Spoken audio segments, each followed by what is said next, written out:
At the dawn of the 20th century, the Romanov Dynasty stood as one of the oldest reigning royal houses in Europe, a lineage that traced its authority back more than 300 years to 1613, when a war-torn Russia placed its hopes in the young Mikhail Fyodorovich Romanov. Over centuries, the Romanovs expanded a fragmented medieval principality into the largest contiguous empire on Earth, stretching from the Baltic Sea to the Pacific Ocean, from Arctic tundra to Central Asian deserts.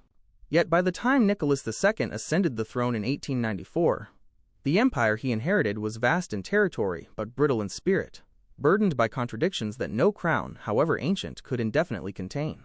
The Romanov idea of power was inseparable from divine sanction.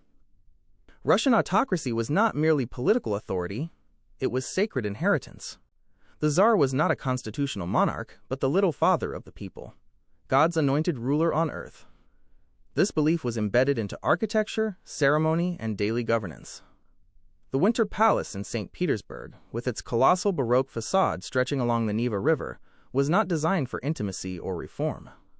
It was built to overwhelm, to project permanence, hierarchy, and inevitability.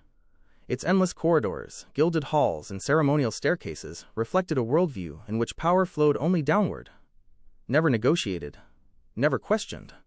Nicholas II was raised entirely within this closed universe. Born in 1868 at Tsarskoye Selo, he was educated to obey tradition, not challenge it.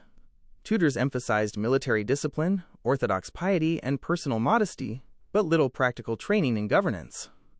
His father, Alexander III, ruled through fear and repression following the assassination of Alexander II, tightening censorship, empowering secret police, and rolling back reforms.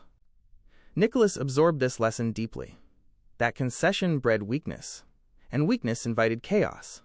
When Alexander III died suddenly in 1894, Nicholas confided to relatives that he was unprepared to rule. Yet the crown did not allow hesitation. Autocracy demanded certainty, even when certainty was an illusion. The empire Nicholas inherited was undergoing rapid, uneven transformation.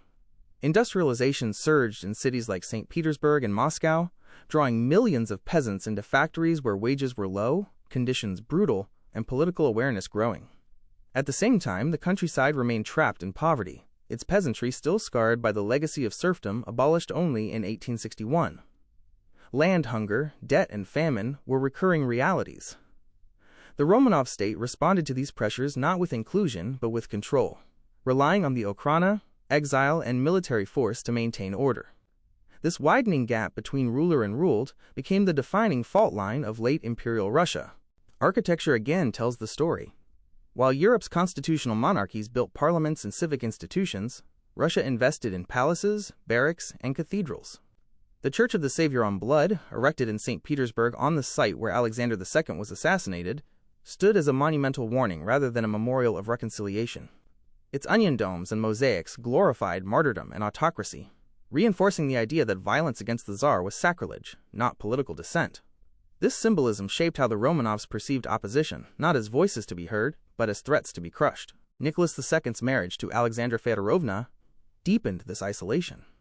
A granddaughter of Queen Victoria, Alexandra was deeply religious, emotionally reserved, and mistrustful of Russian high society. She believed fervently in the divine nature of her husband's authority and encouraged him to resist political reform at all costs. When their son Alexei was born with hemophilia, the royal family retreated further inward, guarding the secret illness that symbolized the fragility of their bloodline. The reliance on the mystic Grigory Rasputin, whose influence grew because he appeared to ease Alexei's suffering, would later corrode the monarchy's public legitimacy beyond repair. The first major rupture came in 1905. Russia's humiliating defeat in the Russo-Japanese War shattered the myth of imperial invincibility. On a freezing January day, peaceful workers marched toward the Winter Palace carrying icons and petitions, believing the Tsar would hear their pleas. Instead, troops opened fire. Bloody Sunday transformed loyalty into rage almost overnight.